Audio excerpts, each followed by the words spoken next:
中毒了？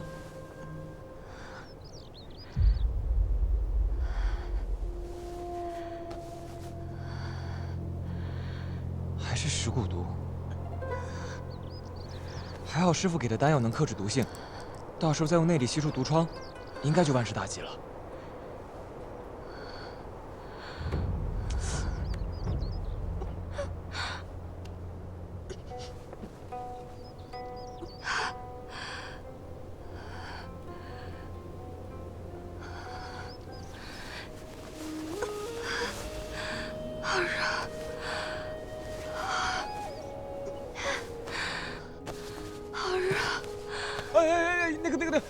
慕容姑娘，不可视，不可视！哎，别！不是慕容姑娘，你不能这样，慕容姑娘不合适！哎，别！哎，不合适！哎呀，不合适！哎，慕容姑娘，哎呀，慕容姑娘，你别动了！蚀骨毒蔓延全身，神仙来了也救不了你。他怎么可能在这儿？不对，这定是毒物作祟产生的幻觉。 他想要干嘛？难道他要？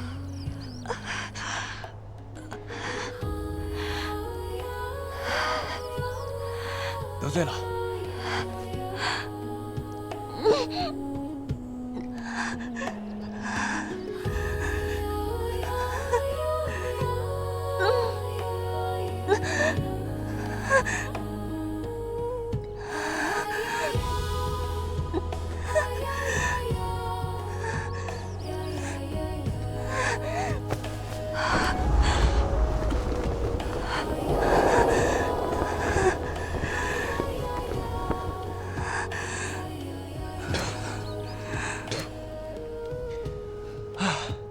你的毒我给你洗干净了，再养2天就好了啊！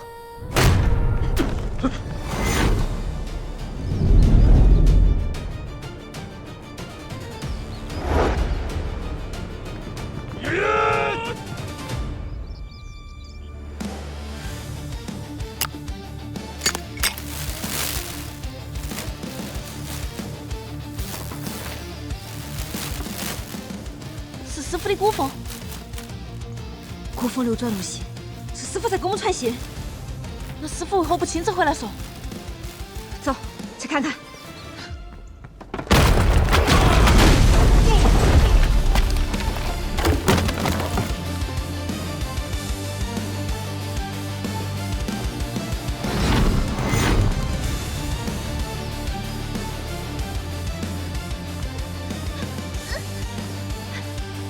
放开我！放开我！ 小九，大圣哥，彭大圣，没想到你还是个情种。你救了你怀里那个，还想救我手中这个？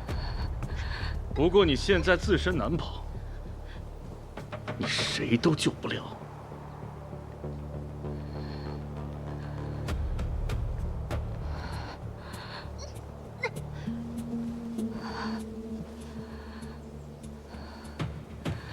彭大圣，小心！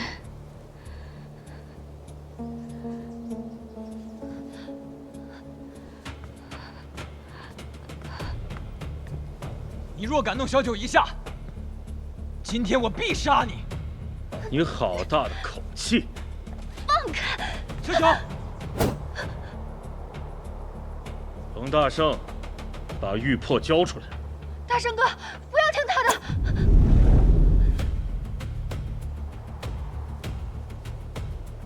交出来！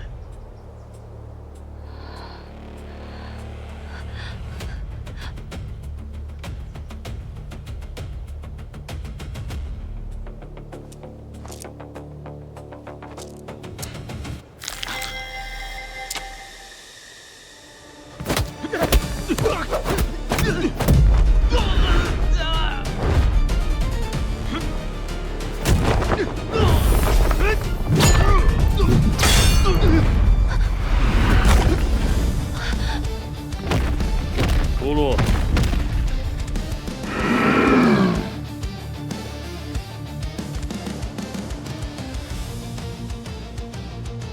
我倒要看看你有什么本事。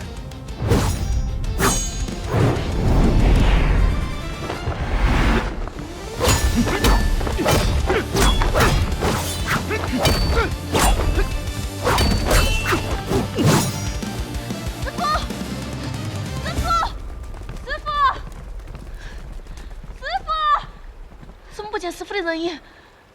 师傅！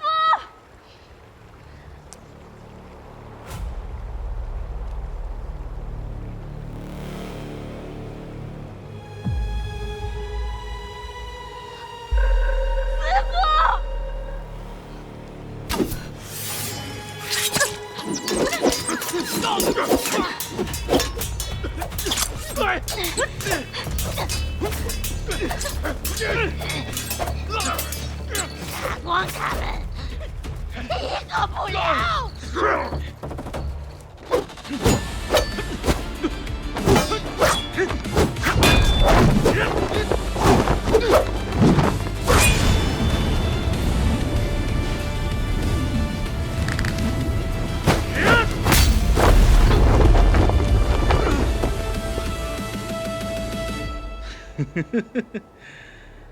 小子，你为了圣武连气都乱了，待你内功耗尽之时，你就跟待宰的牛羊无异。废什么话！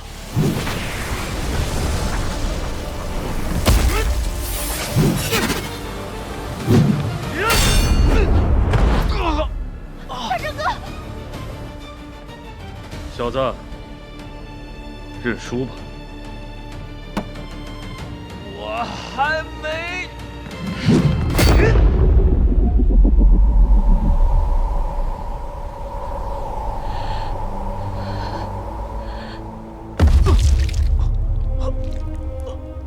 大圣哥！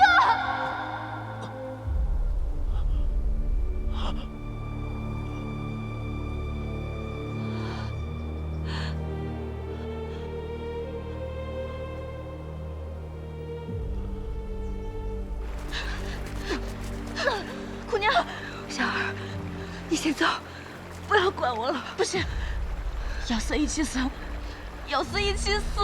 走。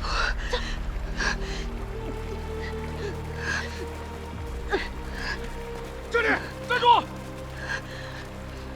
姑娘，你先走我断后。小儿，上！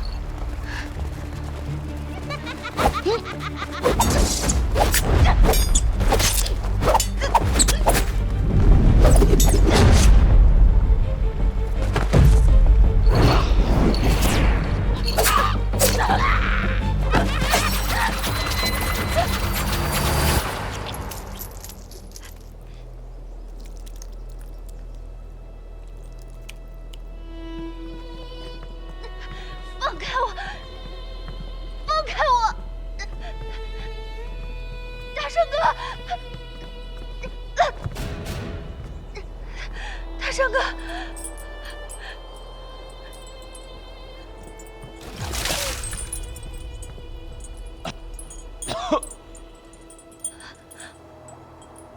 大圣哥！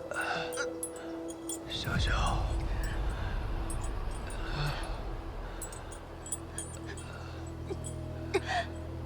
大圣哥！小小。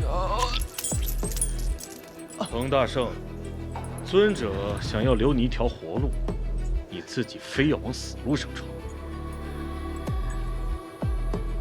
现在你要眼睁睁地看着自己心爱的女人死在面前，滋味如何呀？你放开他！你放开他！别费劲了，这通天锁专锁不止经脉，你越是挣扎，它越是啃噬你的骨血。与其白费力气，你不如好好的看着他是如何因而死的。你放开他！大圣哥！小小！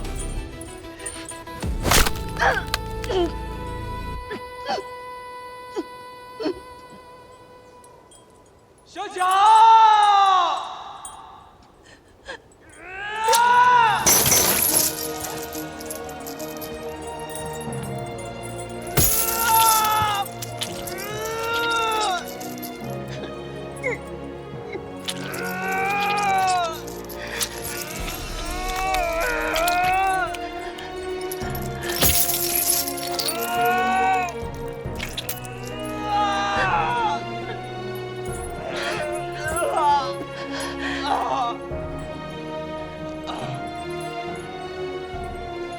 小小，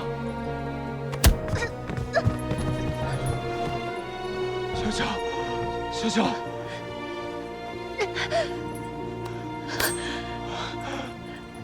我求求你，别动他，我什么都能答应你。什么都可以是吗？把心挖出来，给我下酒。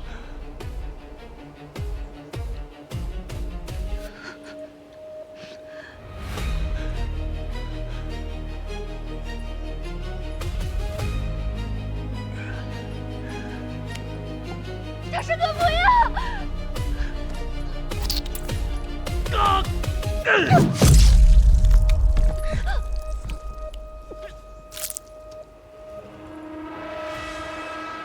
小小。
大师哥。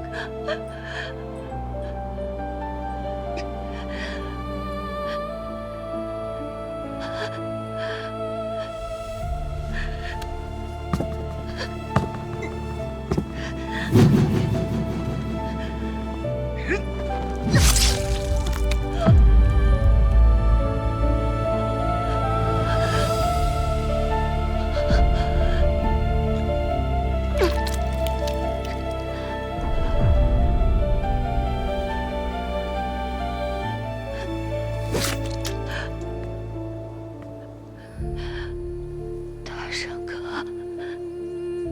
要活下去。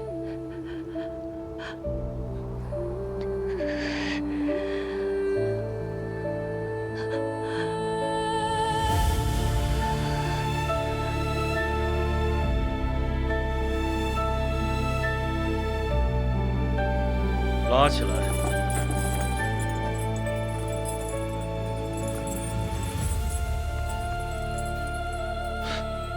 彭大圣，看你现在这个样子，你好像一条狗啊！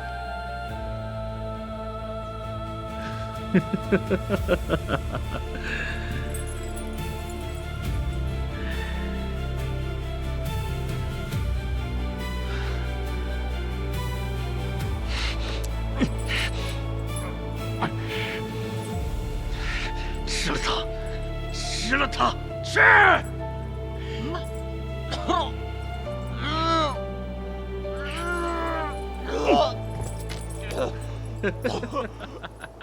一夜如炬，红尘作证。谁把真心回身伤痕？哎，你疯了呀！快起来！小九双亲皆被魔教残害，少侠不仅救我一命，还替我报了家仇。若少侠不弃，小九愿侍奉左右，为奴为婢，报答恩公。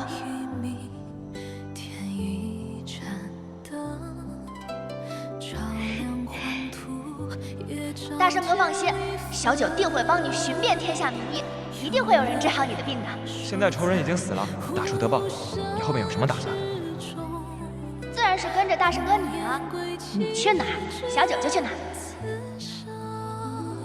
一诺成劫，一念成灰。你这人说话怎么这么无理啊？狗眼看人低。我。夫君，我错了。小九，这玄甲送你。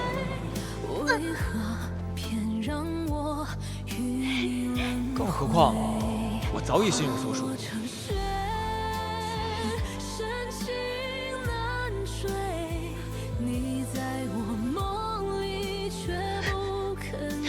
要活下去。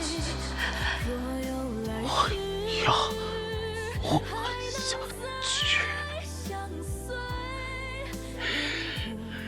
都死到临头了，还在痴心妄想。啊，兄弟，我爹跟我说过一句话，叫“活着意味着一切”。今天我把他话送给你。彭大森，好好活下去，希望我们还有机会再见。大圣，为师只有一个要求，你要好好活着回来。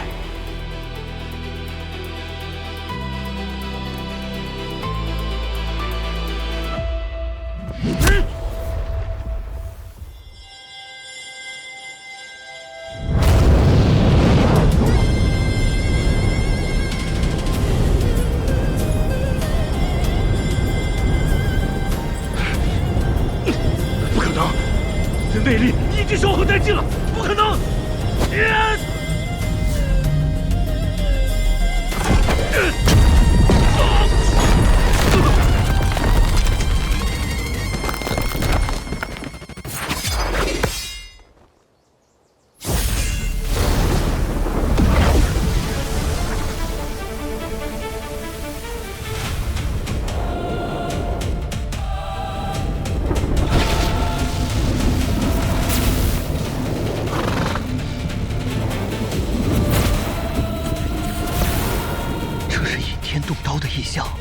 是谁竟有这般本事啊？爷爷，爷爷！哎呀，让你干点活怎么那么多事儿啊？这天象为何如此诡异？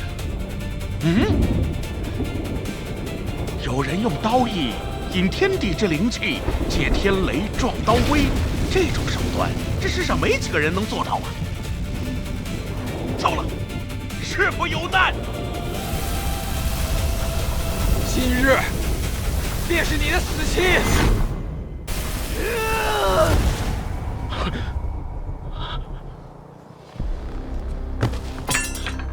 大圣，受死吧！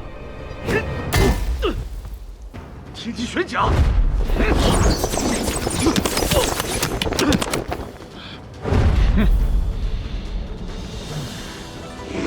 佛怒唐年，你是唐门长老唐长生。哼！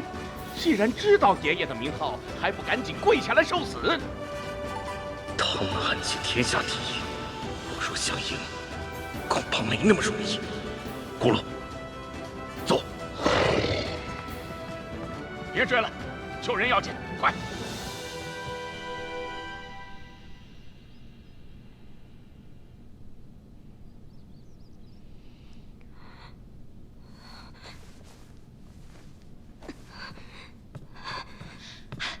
嫂女，你醒了！师父的遗体找到了吗？已经安列了。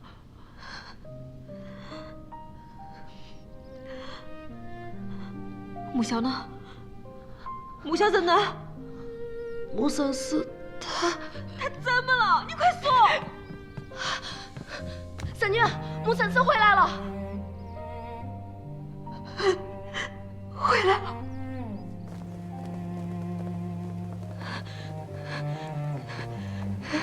小儿，小儿，小儿，小儿，小儿，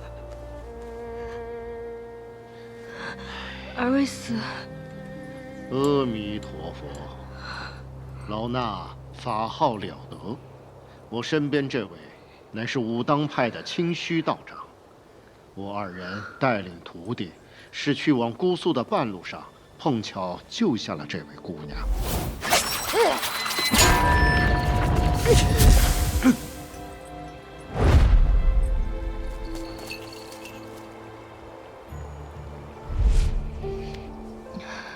多谢二位，救命之恩。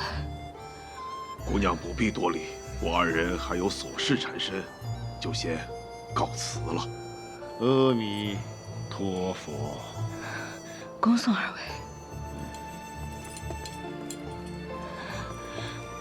快带小二去疗伤，快！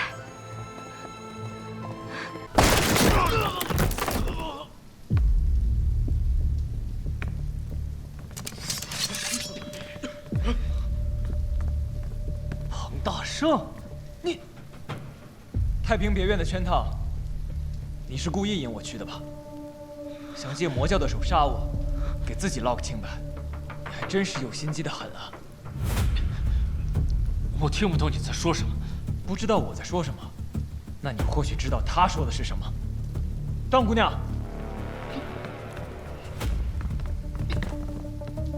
我才……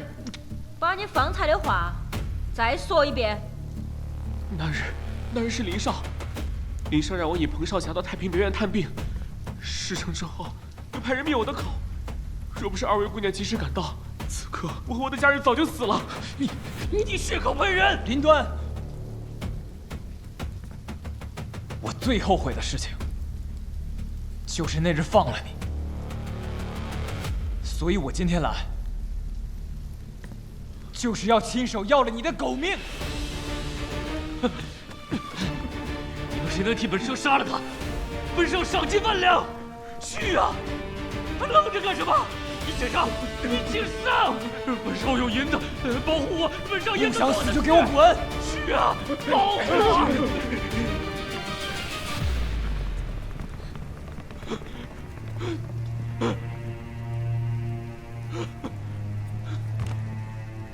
对不起，彭大侠，你别杀我！我林家的钱我都给你，什么田产、珍宝，还有我整个虎啸山庄，我都赔给你。我求你别杀我！小九的命，你拿什么赔？不是我，是那个一字会剑门的那个宋清波。是他逼我的，他说只要我肯帮他，他就能帮我重振虎啸山庄。我凭什么相信你？我猜那日宋清波来府上，就是他在门口伺候的。你说话呀！你看，我没骗你。原来害死小九的还另有其人。彭大侠，你同意了？宋清波，谢谢彭大侠，谢谢彭大侠。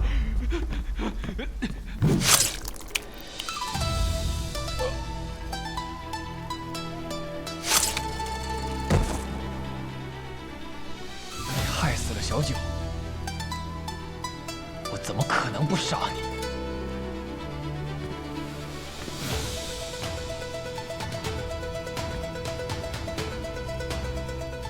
小人自知罪责深重，只求大侠能放过我的家人。放心吧，我不会为难他们的。谢大侠。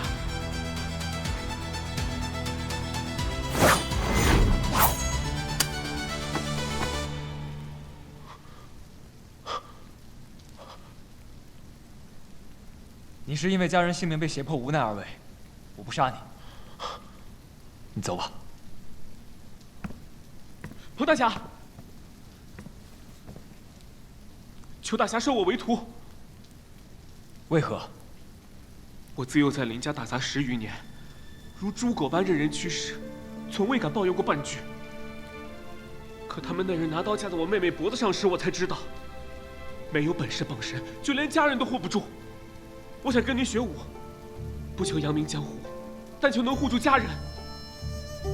魔教闯入我家那夜，爹娘为了护我，不惜以命相搏，而我却连自保之力都没有。我时常想，要是我也能有大圣哥这身好本事，我爹娘是不是就不会死了？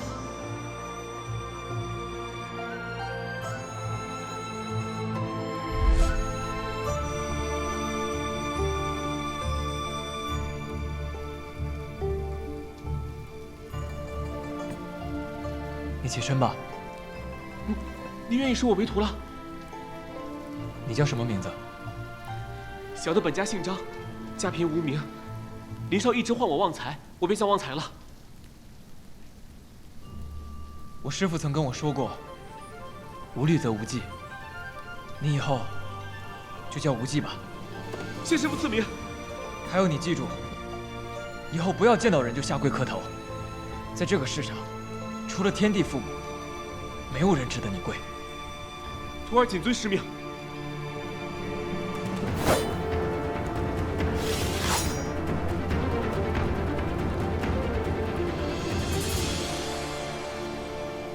魔教白衣尊者立下6出山庄之约，且狼子野心，昭然若见。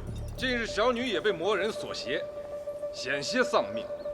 今日我召集大家，就是要组建讨魔联军，选出一位联军统帅，共抗魔教。阿弥陀佛！我少林别院30余僧众，一夜之间便惨遭屠戮，此仇不共戴天！不共戴天！不共戴天！不共戴天！不共戴天！我崆峒派弟子被魔教抓去试药，找到的时候已经是一具白骨了，惨绝人寰。在下恳请诸位共讨此寮。共讨此寮！共讨此寮！共讨此寮！共讨此寮！共讨此寮！慕容盟主，晚辈一字会剑门掌门宋清波，愿执掌联军帅印，率同道诛灭魔教。我不同意。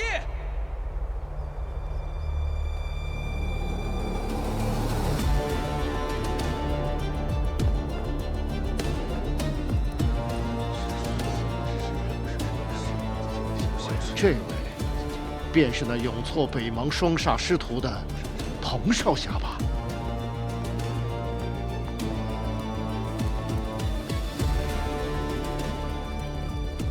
宋掌门，你不会是在想，我怎么还活着吧？彭少侠，你说这话我怎么听不明白呢？那我就把话说的再明白点儿。宋清波勾结魔教，在太平别院给我设下杀局，想要置我于死地，可如今又转头过来，想要当这个讨魔联军的联帅。你的这个嘴脸，不觉得龌龊又可笑吗？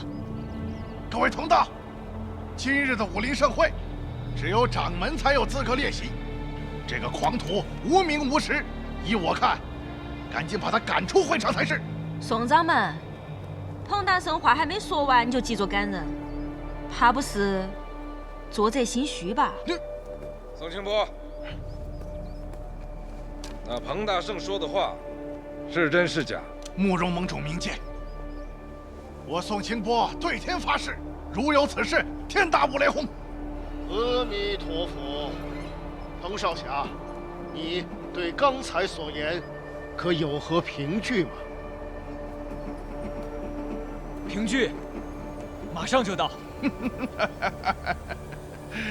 真是信口雌黄呀！你无凭无据，就敢诬陷一派掌门？哼！请问慕容盟主，空口无凭就构陷同道中人，按江湖规矩，该受如何惩戒？若无凭据，须破3劫以示清白。破3劫？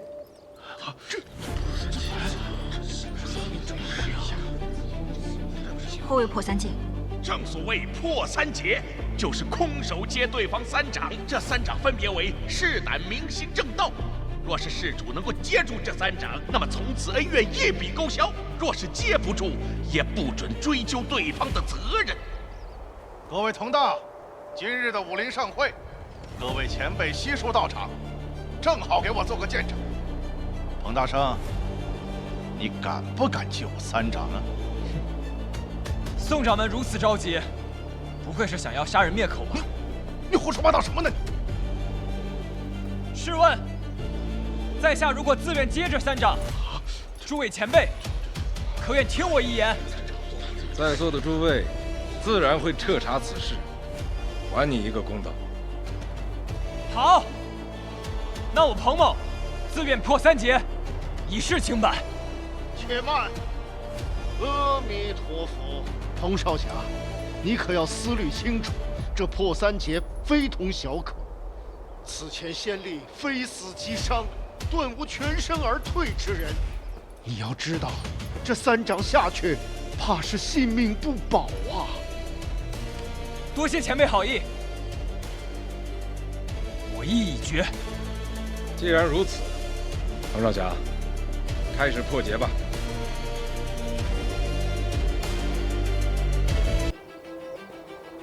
这3掌我定要倾尽全力，绝不能让这小子有一线生机。哼，彭大圣，你如果现在反悔还来得及，否则等会儿不论你是死是伤，我都不会手下留情。宋掌门，你不会是手软了吧？还是说，你这个一派掌门是靠嘴吹出来的？不自量力，受死吧！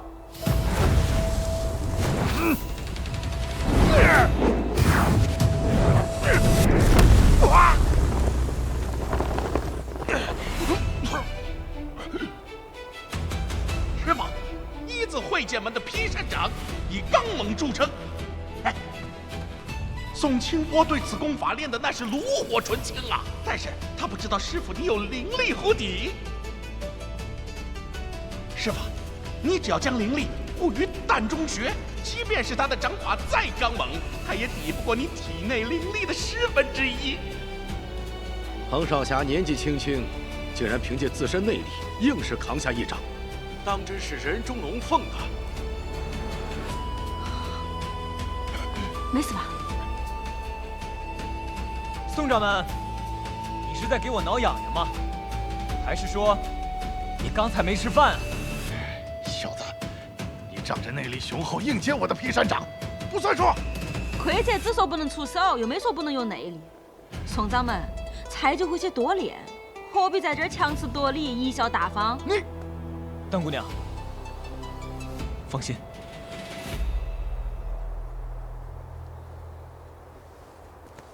宋清波，既然你如此在意，那你这第2掌，我便卸取内力受你1掌，如何呀？这可是你自己说的。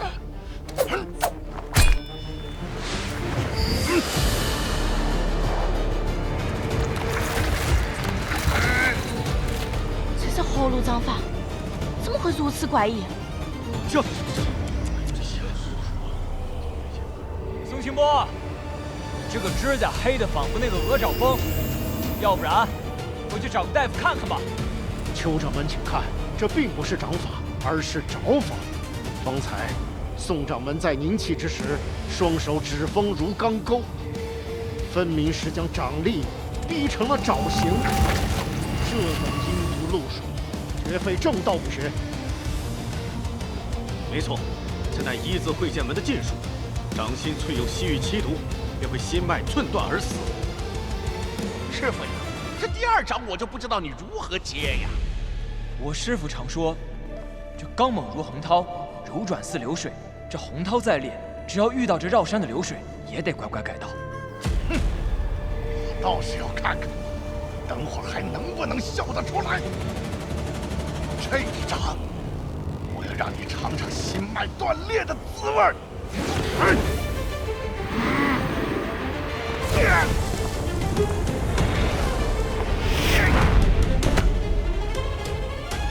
大圣，去死吧！到了。宋清波老奸巨猾，恐怕没那么好骗。这奸猾之人最是自负，只要我卖个破绽，便可以事半功倍。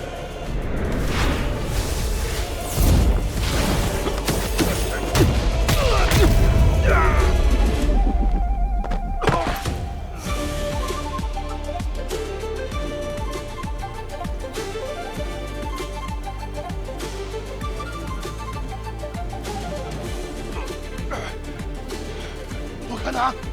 你明明已经卸去内力了，怎么可能？武功可不只有刚猛这一条路可以走。堂堂一派掌门，不会连这个都不知道吧？方才彭少侠那一隐一闪，看似轻描淡写，实则每一分力道都顺着宋掌门的掌风流转。呵呵，当真是深得武学三昧啊！彭少侠小小年纪就有这般见识与身手，将来在武学一道上的成就，怕是不可限量的。小子，你使诈！分明是你使诈在先！你刚刚的掌法阴毒至极，明明想要置我于死地，站着不动让你打，那才是愚不可及。宋清波，你一把年纪了还说别人出钱使诈，丢不丢人？阿弥陀佛，宋掌门，方才老衲看得真切，的确是你先坏了规矩。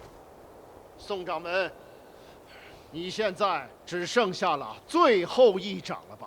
闭嘴！岂有此理！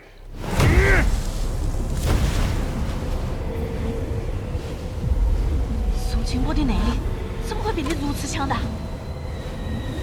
宋掌门这是用真气逼出体内的实邪煞，但掌心的黑雾便是纪年煞气所化，沾上则经脉寸断，便是金刚不坏之身也难扛住啊！真没想到，短短1年时间，宋掌门的修为竟然进如此之快。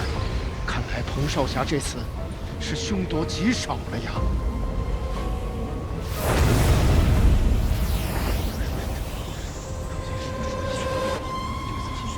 彭大圣，受死吧！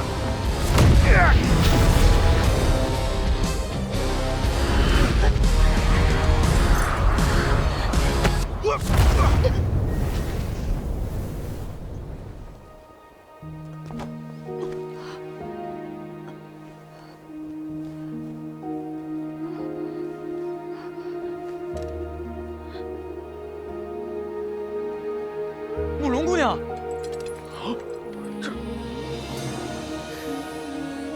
青儿，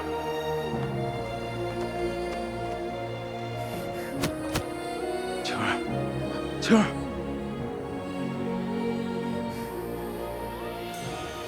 你怎么样，青儿？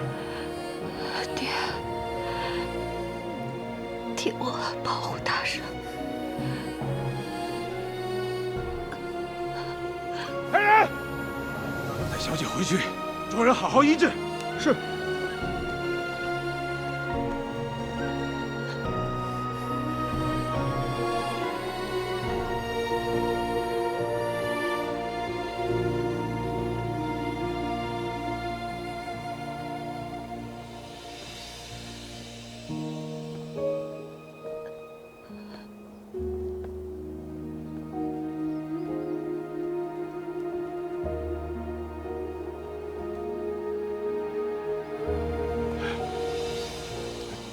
慕容盟主，刚才在下抽内掌的时候，已经卸掉了80%功力，想必不会危及到令爱的性命。求您大人有大量，莫要迁怒在下。继续吧。是。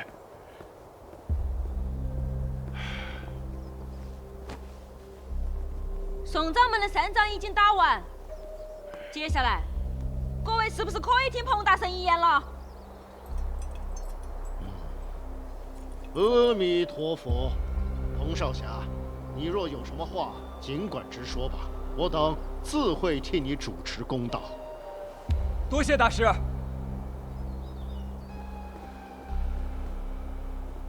我想问宋掌门，近日武林各派遭魔教屠戮的例子不胜枚举，但为何你这个一字会剑门总能独善其身？难不成你宋掌门身上有什么独特的人格魅力，能够让魔教对你们绕道而行？这能说明什么？只不过是我志派有方，所以魔教不敢前来寻衅滋事罢了。好，那我再问你，近1年来，武林当中的一些小门小派被魔教屠戮之后，你宋掌门为何总能第一个赶到，收敛门徒，并为分舵？单就这一件事儿，你扩张分舵数100个，收敛门徒数1000人，你告诉我，这也是个巧合？这只不过是你的一面之词罢了。各位，单凭他说的这些捕风捉影的事儿，就说我宋清波勾结魔教，大家觉得他的说法站得住脚吗？的确存疑啊。是啊，无道理，这些证据确实不足以证伪啊。阿弥陀佛，彭少侠，你可还拿得出其他证据来证明你方才所言吗？大师，证据马上就到。一派胡言！我看你就是在故意拖延时间。各位，难道今天的武林大会是给他彭大圣一个人开的不成？彭少侠，你若一时拿不出其他证据，老衲以为这件事我们改日再议，如何？证据到了。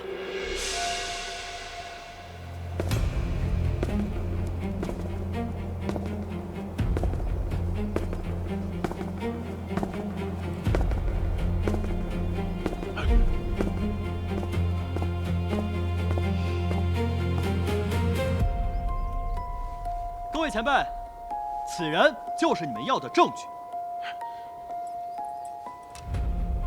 晚辈本是依次会剑门中弟子，前几日曾亲眼目睹宋掌门与魔教妖人会晤，因担心被掌门灭口，这才连夜逃离姑苏，逃奔江北。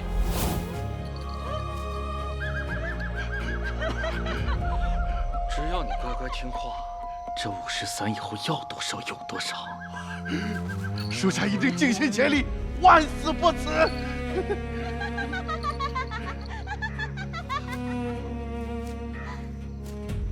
弄霄楼近日有探子得知，有一字会剑门的弟子逃亡到江北，将此事告知于我，我连夜把他带回姑苏，当面指证宋清波。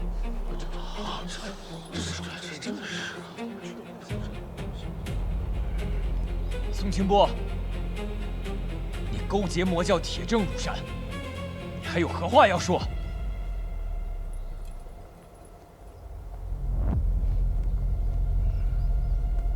王八蛋！如果不是因为你，老子早就登上了联军统帅之位。你为何存心要坏老子好事？你唆使林敦害死小九，今日我必要你血债血偿。是吗？好，那就得看你有没有这个本事了。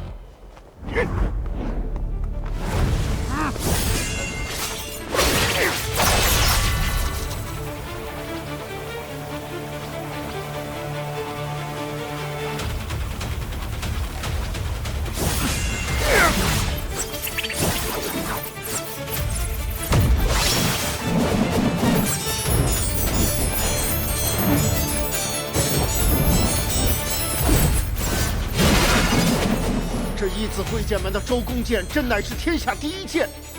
这千机御剑术，真可谓是出神入化呀！彭少侠仅凭一把大刀硬扛，怕是撑不了太久啊。是啊。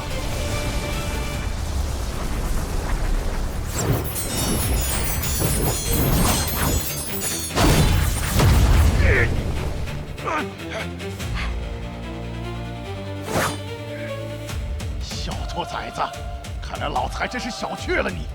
没想到，老子的周公剑都奈何不了你。什么狗屁周公剑？我看是你人脸皮够贱。哼，牙尖嘴利。既然你这么着急投胎，那老子就成全你。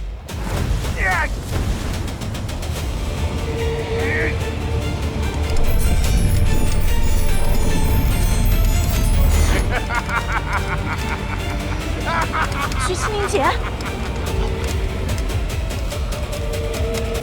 没想到宋清波的周公剑已练至登峰造极之境，就连这最后一重的聚气凝剑也让他参透了。老衲听说，这聚气凝剑之术乃是聚集毕生罡气所炼化而成，虽有毁天灭地之势，但同时也会耗费巨量真气。看来这宋清波是要拼死一搏了。彭大圣，认命吧！今日便是你的死期！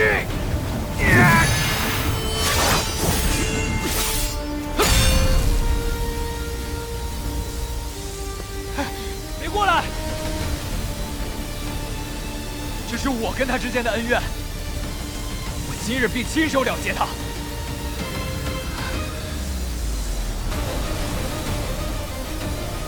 天生绝脉又如何？必然一死又如何？我的命，我自己说了算。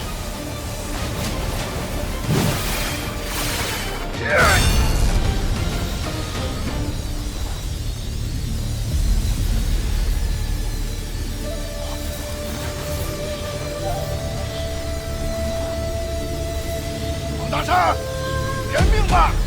今日便是你的死期！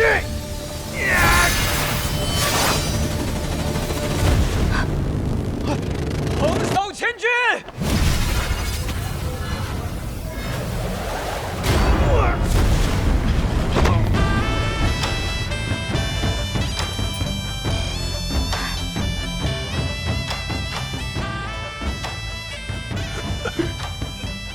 你的刀意怎会如此强烈？因为我杀你之意，比刀意更烈千万倍。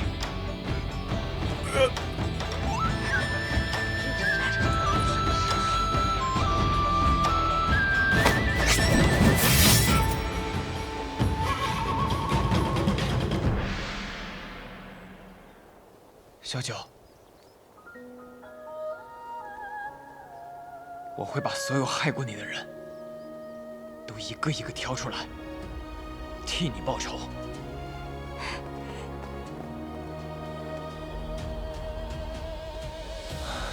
阿弥陀佛，真是善恶终有报，天道好轮回呀！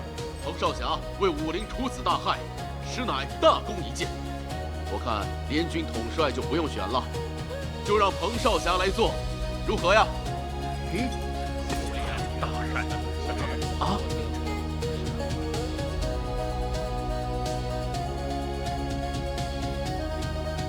且慢，我尚有一事，想要请问彭少侠，不知少侠的令尊令堂是否还健在？酋长们，你问这些做什么？自古江湖之中，身份便是根基，还望彭少侠能够如实相告。我尚在襁褓之时，便被我父亲送回山门，从此再没有见过我的双亲。也就是说，彭少侠无法证明令尊的身份了。彭少侠，邱某无意冒犯，只是若你连自己的身世来历都说不清，又怎能让众人安心将身家性命托付于你？哦，别！我今日来此，只是为了报仇，并不想当什么联军统帅。况且仇人已死，便不再多留，告辞。我能证明他的身世。20年前，魔教荼毒中原，无数江湖豪杰战死。为了抵御魔教，各大派组织联军，围攻魔教总舵不死海。不知各位可否还记得那次大战？阿弥陀佛，老衲曾有幸与少林前方丈一同参与过此战，而今仍记忆犹新。我记得当年，那魔教教主白衣尊者，竟凭一己之力力克8大派掌门，8大派高手竟无一幸免。那等威势，至今想起来，还令人心头发寒呐。此战在下已有所耳闻，听闻大战过后，白衣尊者已是强弩之末。恰时慕容庄主与一位来历不明的彭大侠尚有一战之力，二人乘胜追击，合力将白衣尊者打下幽冥谷的万丈深渊。从此以后，白衣尊者杳无音信，而魔教如丧家之犬，再也没有掀起过风浪。你们说的对，只是有一点不同。当时我被白衣尊者重创，根本无力再战。是你说的那位大侠，他以一己之力将那魔头打下了万丈深渊，他也因此耗尽了真力，命不久矣。慕容庄主为何突然提起这桩20多年前的旧事啊？是啊，你口中的那位大侠，他本名叫彭真，曾经与我是结义兄弟，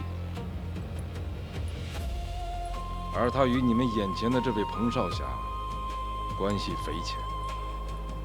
那次大战之后，彭大侠自知时日无多，为了保护他的骨肉不被魔教寻仇，他便决定将他在强暴之中的儿子送回他的师门去寻求庇佑。在他做出这个决定的时候，曾经求我誓死守护这个秘密，因此我才隐瞒至今。慕容前辈，你到底想说什么？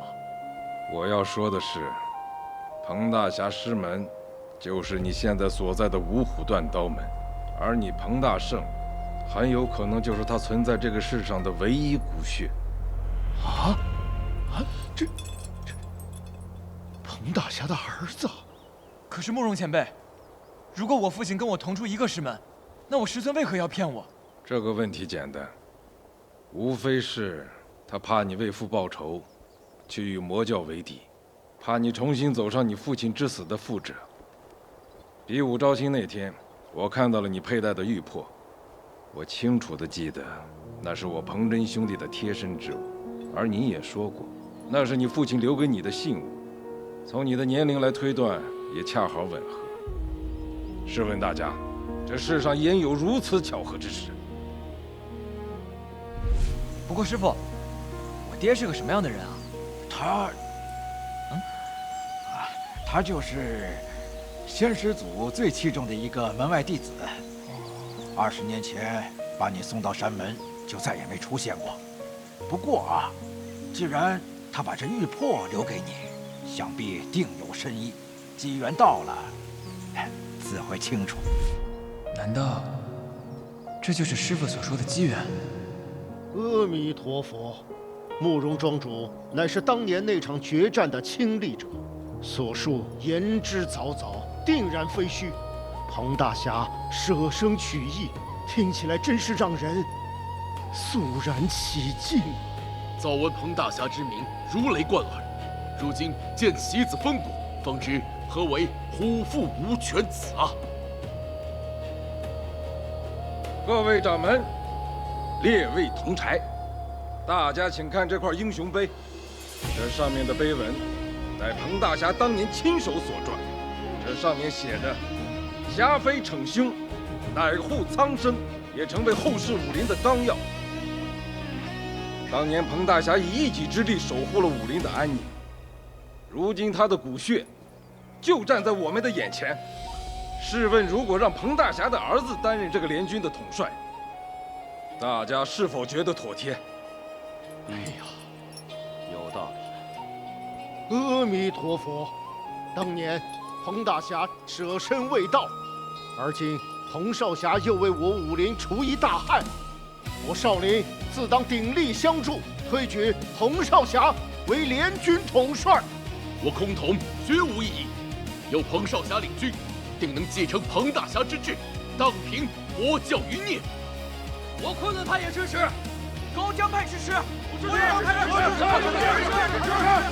也好，既然大家都无异议，从即刻起，各派挑选精锐，组成联军，由彭大圣任统帅。明日发兵六出山庄，剿灭魔教，还我武林一个朗朗乾坤。诛除魔教，为我武林；诛除魔教，为我武林；诛除魔教，为我武林；诛除魔教，为我武林；诛除魔教，为我武林；诛除魔教。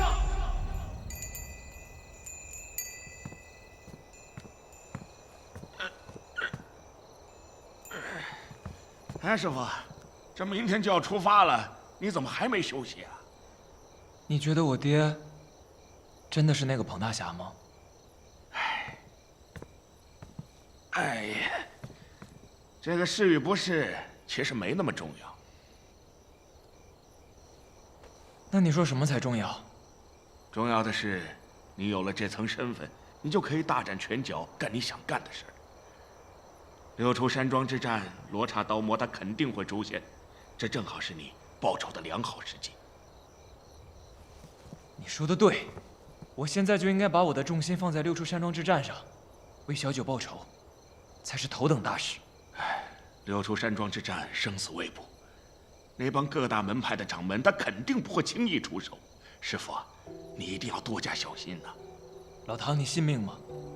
我师父说这是我命定的结束，无论如何，都难逃一死。那师尊都有言在先了，你为什么还要逆天而行呢？因为我不信命。师父常说天命难违，可他老人家不还是费尽心思的为我续命？他能为我逆天改命，我又为何不能摆脱这命运的枷锁？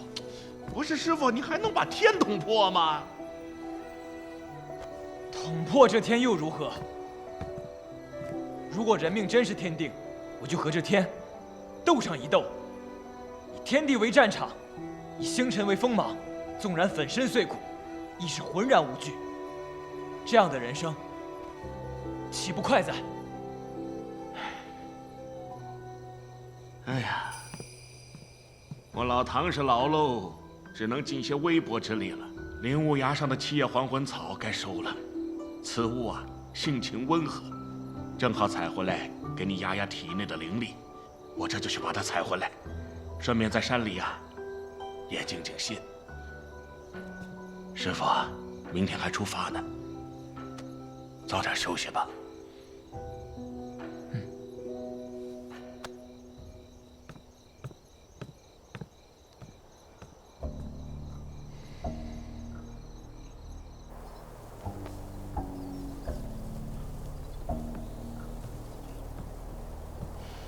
爹，你的伤还未痊愈，应该静养，赶紧回房休息。爹，你明知道六出山庄是魔教的陷阱，为什么还要举荐彭大圣去做联军统帅？这不是让他去送死吗？爹做的这一切，实在是为了你。为了我？爹能看得出来你现在喜欢他。可是他偏偏出身低微，难以与你相配。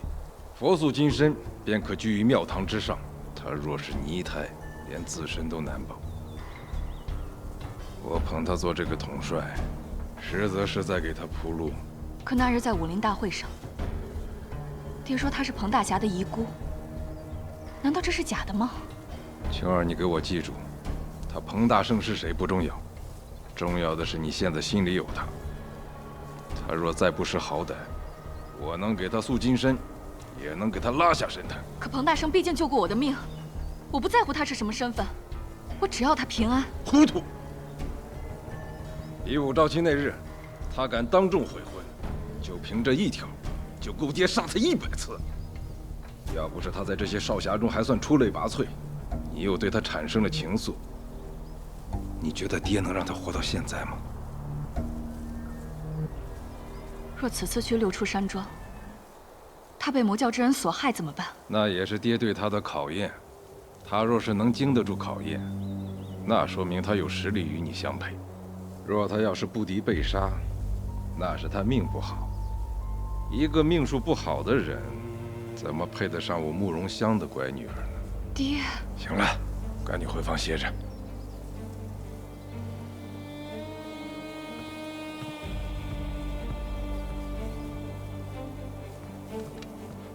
禀家主，彭大圣等人已经出城了。青儿，总有一天，你会明白爹的苦心。这武林大会上，个个拍着胸脯喊“荡平魔教，荡平魔教”，你看这来的都什么？跟老弱病残似的。还有，那各大派的掌门都纷纷说有事来不了，可这送死的事情咱们干，好说让他们分呗。你跟个唐僧似的叨叨叨念了一路了，有完没完？再念下去，魔教要人死不死我不知道，我得死路上。你爱死不死，我还懒得看你。本来也没指望他们能帮什么忙，壮壮声势总是好的嘛。前方3峡便是六出山庄了。有何异样？庄门紧闭，庄内树荫闭目，难辨虚实。这样，我想带人进去打头阵，你们在此等候。等我杀进庄内，你们再来接应我。不可！白衣尊者定下六出山庄之约，定有所谋。若是贸然进庄，恐陷入被动，任人鱼肉。可我们都来了，总不能一直在此徘徊吧？这样，当姑娘你带着人守在山庄上，我一个人进庄，他的庄内虚实之后，我再释放信号，你们再带人前去接应。不行，太危险了，万一被一尊者在庄内，你一个人岂不是自投罗网？总要有人以身为饵，以探虚实的。可是别可是了，堂兄、萧兄，你们带人守在山上，没有我的信号，不可妄动。嗯。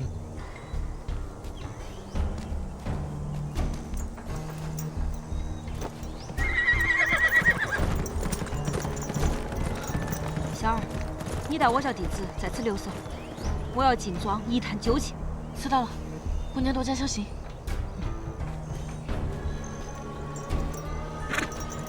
走。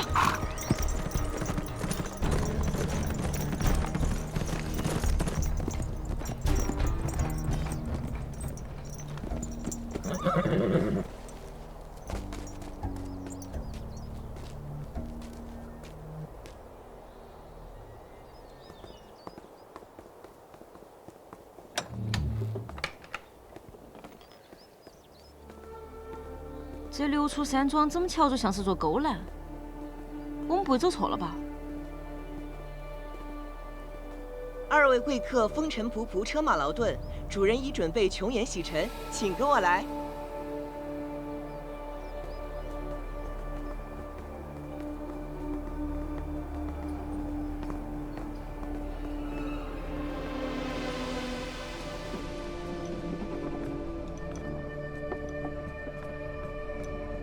二位贵客随意享用，主人片刻就来。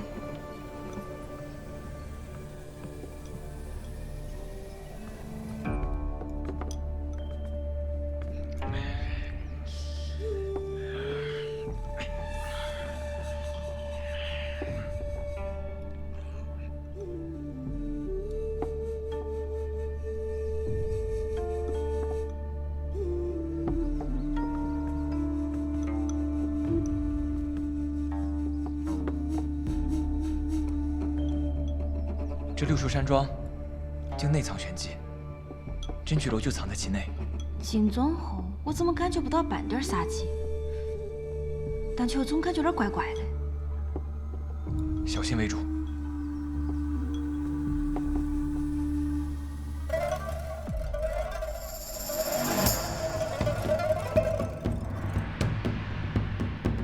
彭公子，别来无恙。那日花车一别，奴家可是日日思念呢。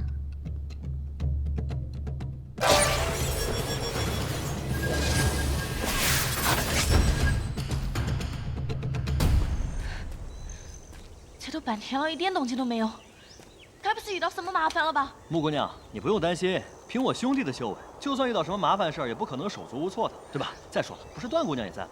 不会出什么乱子的。若不是要统领弟子，我早就跟姑娘同去了，何至于在这里打落木屐？穆姑娘所言极是，不像某些人，除了嘴上功夫，一无是处。小白脸，你说谁呢？谁答应我说谁？出来单挑啊！闭嘴！再吵，就把你们俩的嘴都封上！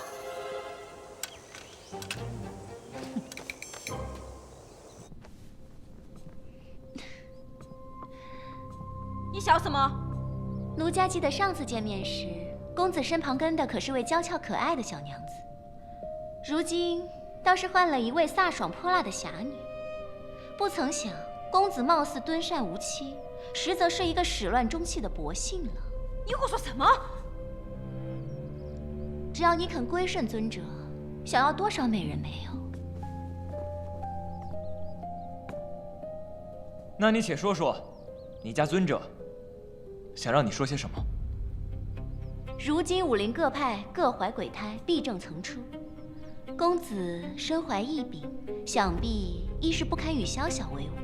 尊者可助公子拔除宝座上的荆棘，一统江湖各派，扶立公子成为名副其实的武林共主。条件呢？条件很简单，公子只需俯首为臣，拜尊者为尊师，从此江湖太平，万事皆休。你的尊者是想让我做他唯命是从的提线木偶？公子说笑了，凭我家尊者的实力，一统江湖只是时间问题。捧你坐上高位，实在是看重公子的才干，求贤若渴。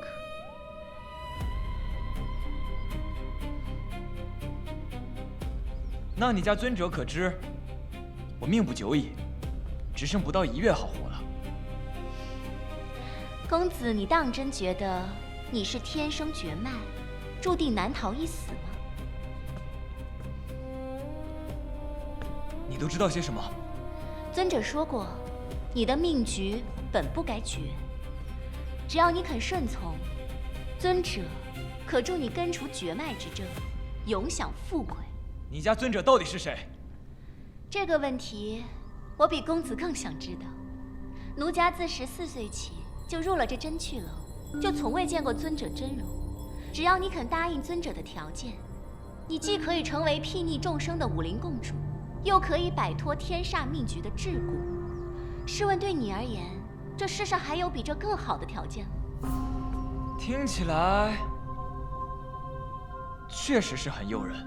这么说，你答应了？恰恰相反。彭大圣，你可知道拒绝尊者的下场只有死路一条？我本就是将死之人，能在死之前跟仇人做个了断，我也是赚了。不识抬举，那就是要怪我。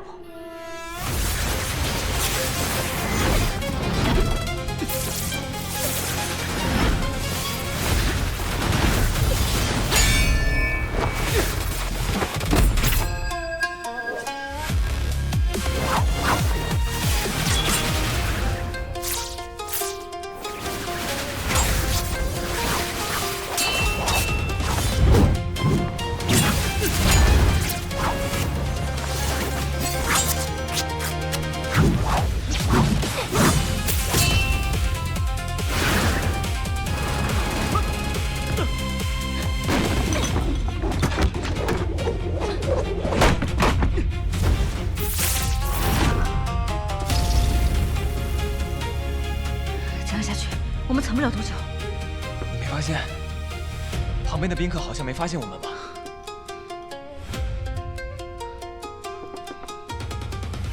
出似怪异。一会儿我吸引他们的注意力，你寻机而动。这点本事还学人家弹琴，不如回家教孩子去吧。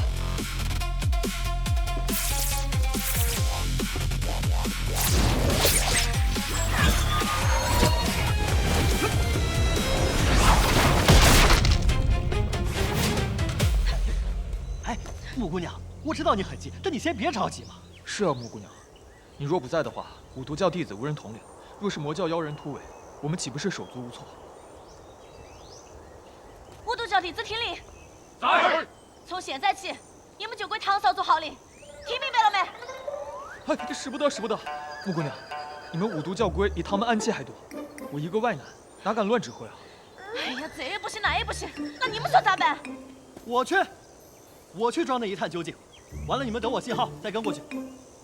你啊，能行吗？木姑娘无需担心，打自然我是打不过的，可论跑的功夫，那可是一流啊！嗯。哎，若是让他抢了诛灭魔教的首功，那我唐门岂不是白跑一趟？哎，这两个呆子还真是一对冤家。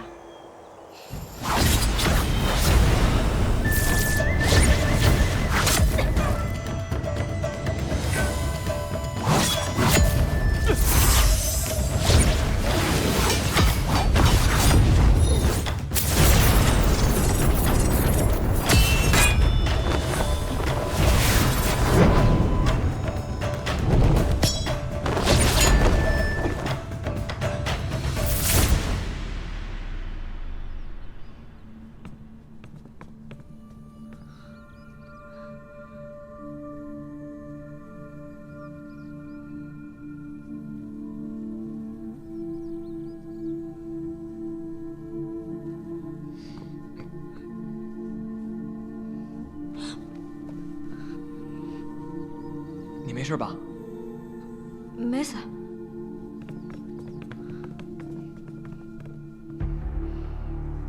彭大圣，你该不会是想当缩头乌龟吧？现在怎么办？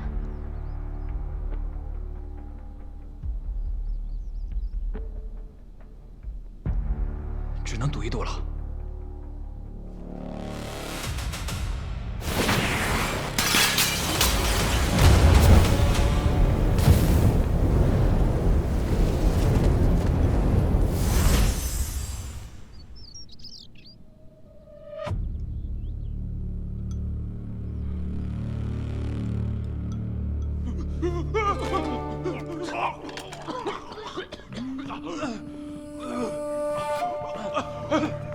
苏姑娘玩什么不好，偏要玩这些随葬之物，也不怕晦气缠身吗？你们如何识得破我的玲珑幻术？方才段姑娘挥剑破喉时，未见半点血迹，我便笃定，这几人绝非人形。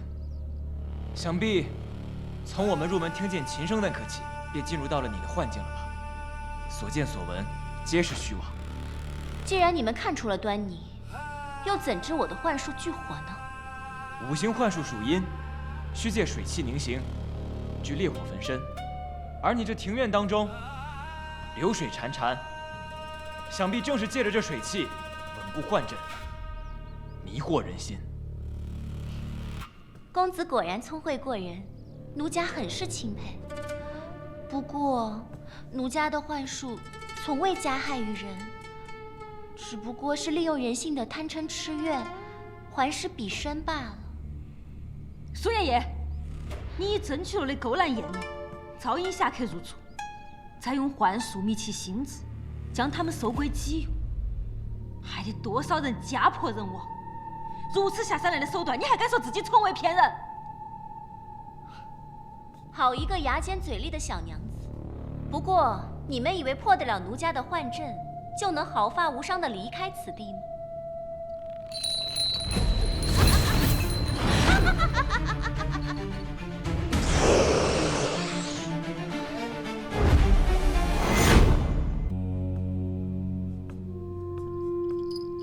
唐公子，几日不见，倒是越发俊朗了。老婆子我可是一发喜欢了。这么喜欢小爷我呀？那当我的刀下亡魂如何呀？小子，待会儿我就把你变成我最得意的尸魁，到那时候，看你的嘴还硬不硬。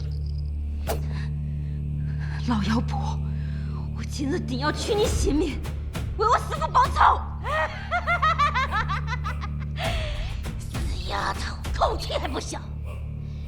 你那死鬼师父跪在尊者面前求活命的时候，可比你怪训多了。拿命来！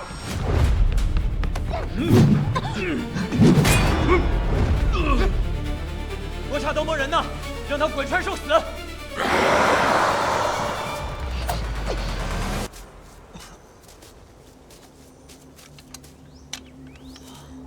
这山庄好生诡异，走了半天，怎么连个鬼影都没见到？能见到鬼才怪！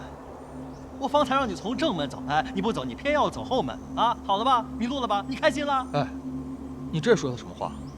从正门入庄如此招摇，魔教妖人又不是瞎子，岂不是自投罗网？汤少主说的好在理啊！那你不妨再说说，我们现在应该怎么办？为今之计，唯有分头行动才是上策。若是发现异常，就以3声哨声为号。只是务必小心，若是发现萧兄，萧兄，萧兄，萧兄。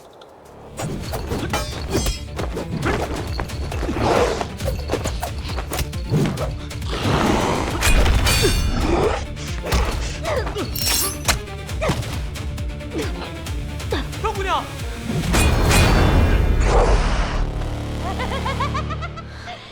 就凭你师父又如何？临死之前还不是跪着求我们魔教放过你们五毒教？那模样跟一条死狗没什么区别。我杀了你！你师父临死前还中了我的尸骨毒，我亲眼看见他躺在地上是满地打滚，那5脏6腑被我们的蛊虫给咬了，我化成了一腔血水，临死前还哭着求我，饶过青瑶，饶过青瑶，好不可怜呐！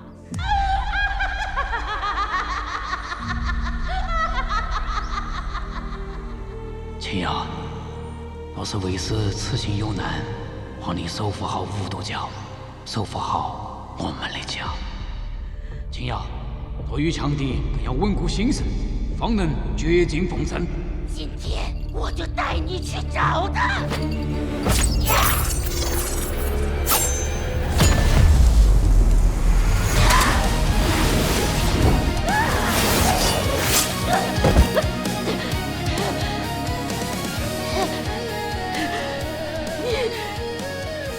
破镜了！拜你所赐，我才得以破镜4品。这一剑是为我师父讨来。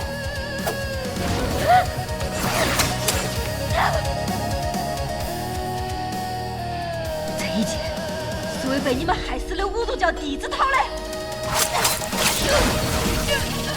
这一剑是为天下千千万万被魔教毒害的江湖侠士讨来。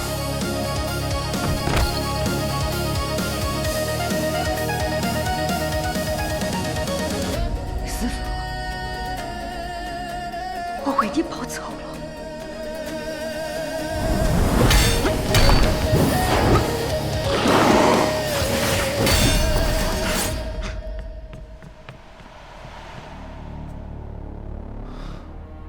你终于肯现身了。不过是死了个女子罢了，不值一提。不过那个小女子倒是挺硬的，她死到临头还在护着你。只可惜她跟错了人，注定死路一条。我定要将你碎尸万段！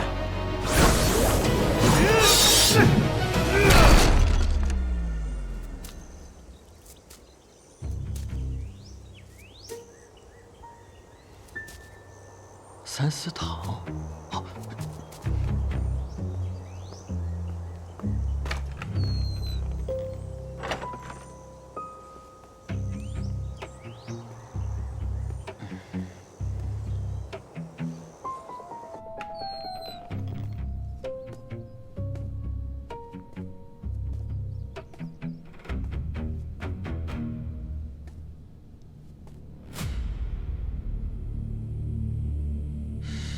奇怪了，人怎么不见了？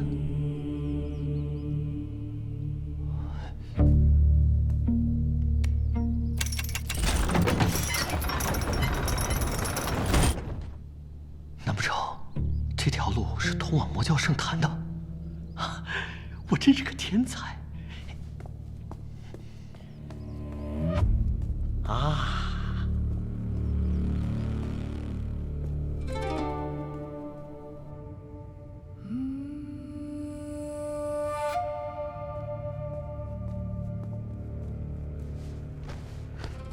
禀尊者，一切正如您所料，彭大圣目下正与罗刹刀魔斗得难解难分。那你不妨再猜一猜，他们两个谁会赢？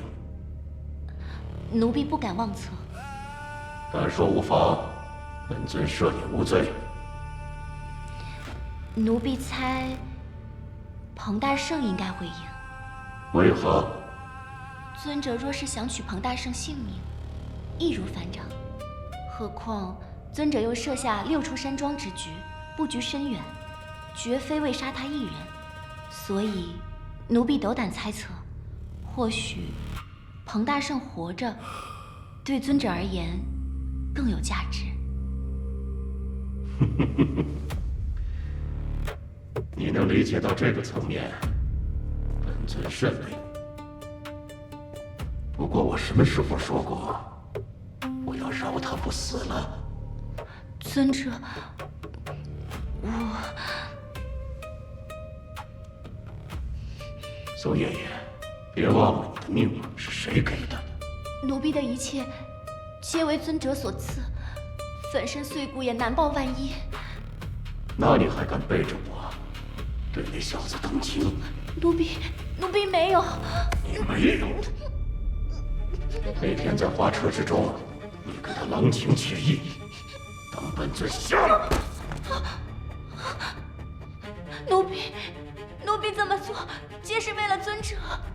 为了我？那日奴婢若全无华魁姿态，势必会引起外人疑心真去楼。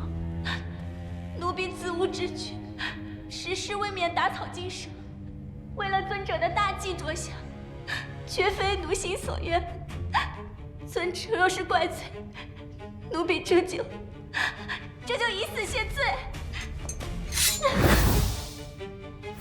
行了，真不愧是我兄弟啊！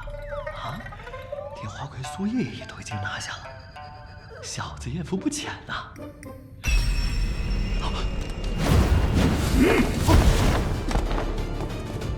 何人敢闯本台？啊，方才走错路了啊！你们不用管我，继续聊，继续聊啊，继续聊。小白脸，赶紧走！哇！就你们两个废物，也敢窥视本尊！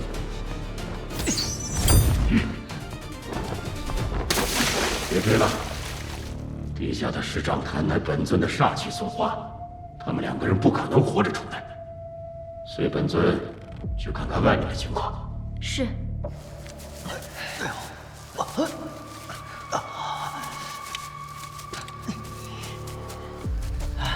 你没事吧？小癌命大，死不了。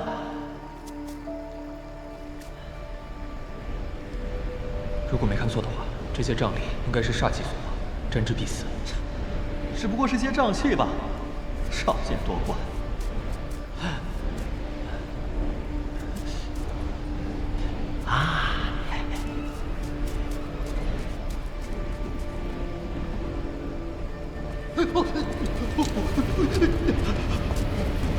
小心！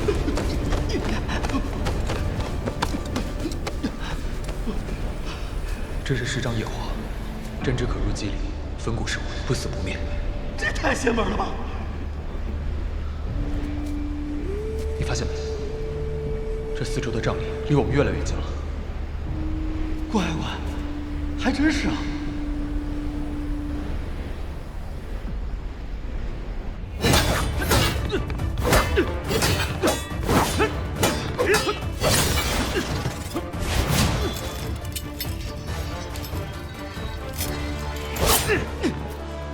小子，凭你的威猛修为也敢与我对招，当真以为我罗刹刀魔的名号是白叫的？管你什么刀魔剑魔，我只知道，我今日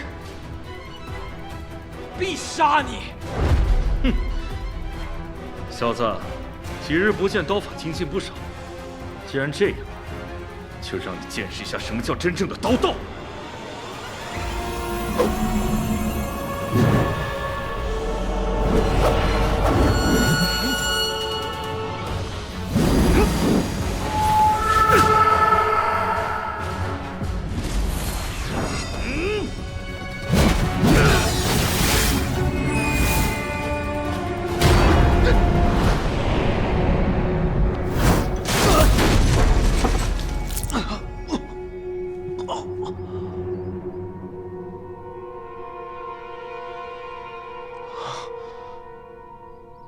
这世上还未有人能扛过我的罗刹三绝。你的奇经八脉已断，你至多还有1个时辰可活。这么说，你的真气也散尽了吧？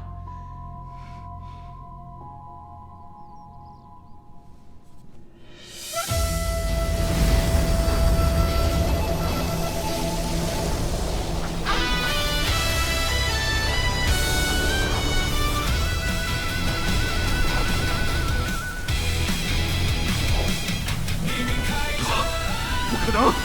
我分明已经打断了你的奇经八脉。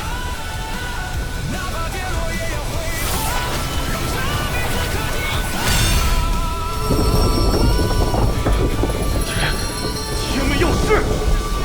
要不是你逼我吞下玉魄，玉魄内的灵力岂会为我所吸收？逆极炼黄玉魄！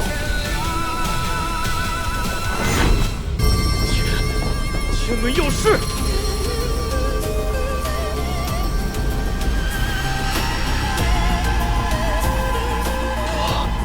可能！万人归高！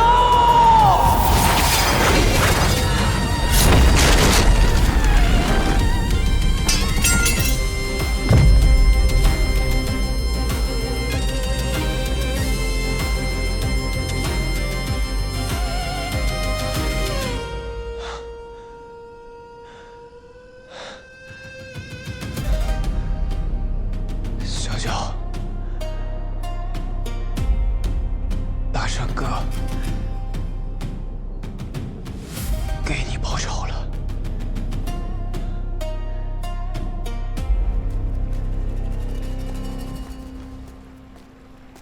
别找了，我都已经找过了，出路只有瘴疠下的水潭，跳下去也是死路一条。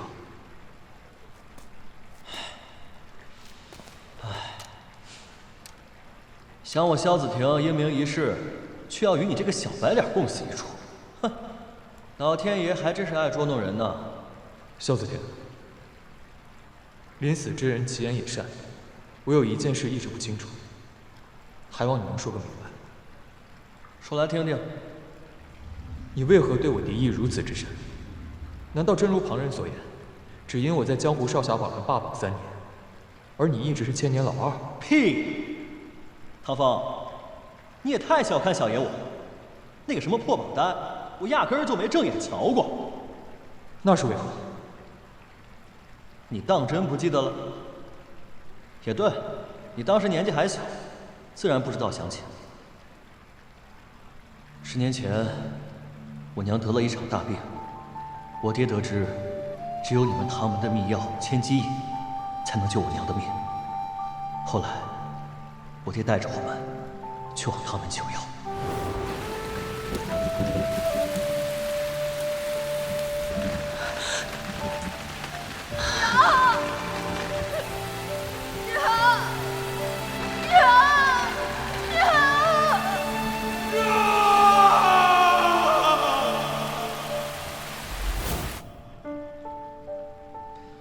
后来我才得知，当时你们唐门还仅剩1份千机饮，只不过是因为你们唐门少主，也就是阁下您，偶感风寒，高烧不退，唐门门主救子心切，才对外谎称说药已用尽，转手就把这最后一根救命稻草给了你这个宝贝小儿子。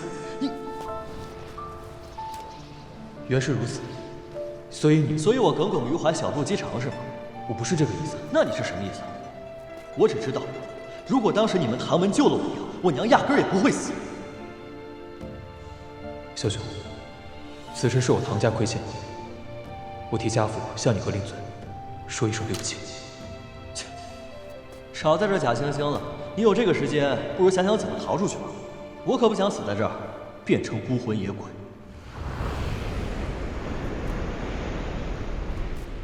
想要逃出去，也不是全无可能。这师瘴性起失血，若是有人能以血为引，吸引瘴裂汇集，另外一人便可趁机跳入潭水，顺着水流找到出口。你为什么不早说？你干嘛？愣着做什么？还不快走！你疯了！萧子，千金虽能治褥疮，却含剧毒。家父当年不给，是怕你母亲体虚受不住。喂！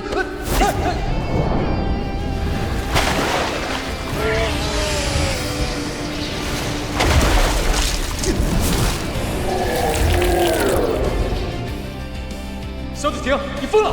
要走一起走，小爷才不要欠你人情。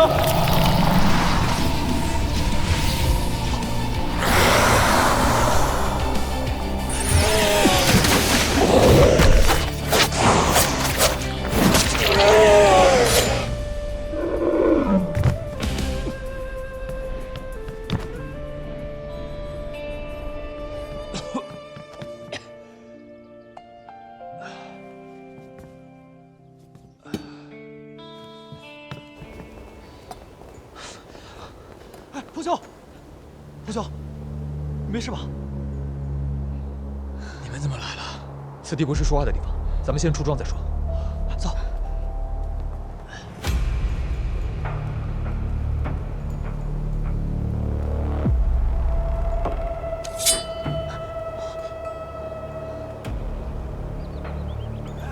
你们两个还真是走了狗屎运，落入本尊的石杖坛，还能活着爬出来。老妖怪，你那什么狗屁石杖坛是放屁崩出来的吧？臭不可闻的！找死！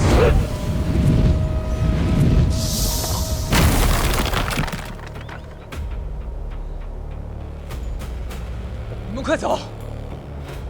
北一尊这是位高深莫测，你不是他的对手。别废话了，你们不走，都得死在这儿。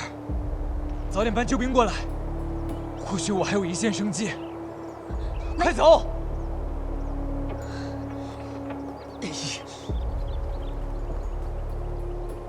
洪大圣，你来了。老妖怪，小九之死，是不是你意为之？是又如何？不是又如何？一个黄毛丫头死便死了，谁会在意一只蝼蚁的死活？他是我心爱之人，不是你说的蝼蚁。所以，你想替他报仇？不妨一试。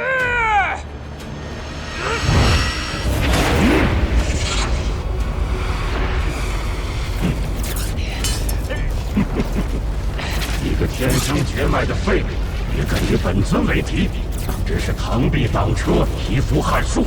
有本事你是杀了我！洪大圣，临死之前你就不想知道本尊为何要费尽心机布下此局吗？老妖怪，凭你的修为，想带着魔教称霸武林，不过是时间上的问题。你的野心恐怕不止于此吧？说下去。六出山庄之战，你早就料到各大门派掌门会保存实力，袖手旁观，但你依然设下此局，实则是项庄舞剑，意在沛公。那你不妨猜猜，这沛公所应何事？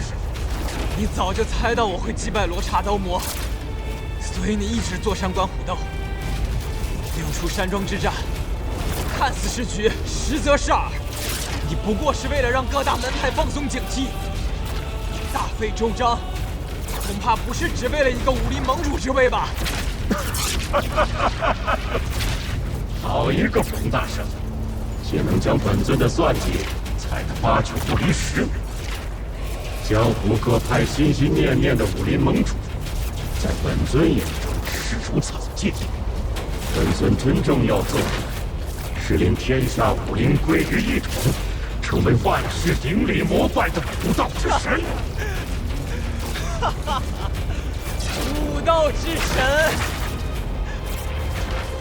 老妖怪，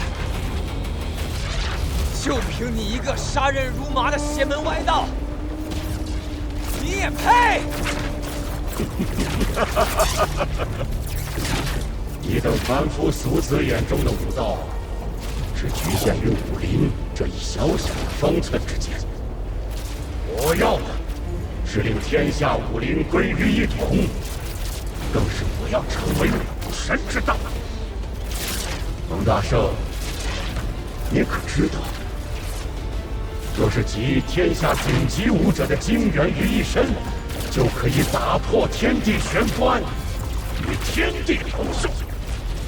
你如此处心积虑，就是为了吸尽天下武者之精元，助你突破生死玄关。准确的说，他们只不过是我成神之路的祭品。现在你知道了这么多，你觉得本尊还会让你活着出去吗？你若想杀我，你早就杀了，你何苦等到现在？你还需要我活着出去，才能够让各教掌门深信你们魔教不堪一击，连我这样的无名之辈，你们都奈何不得。你就这么自信本尊不会杀你？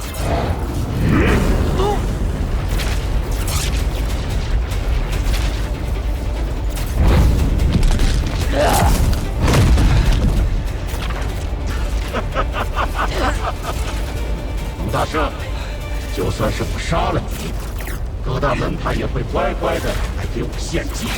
你的命在我眼里一文不值。老妖怪，最好今日能杀了我，不然必为小九报仇。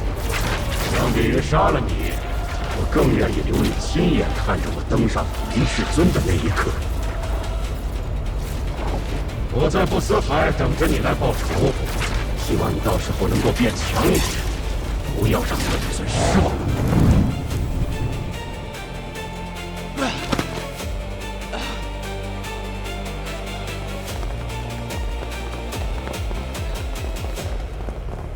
彭兄，彭兄，彭兄，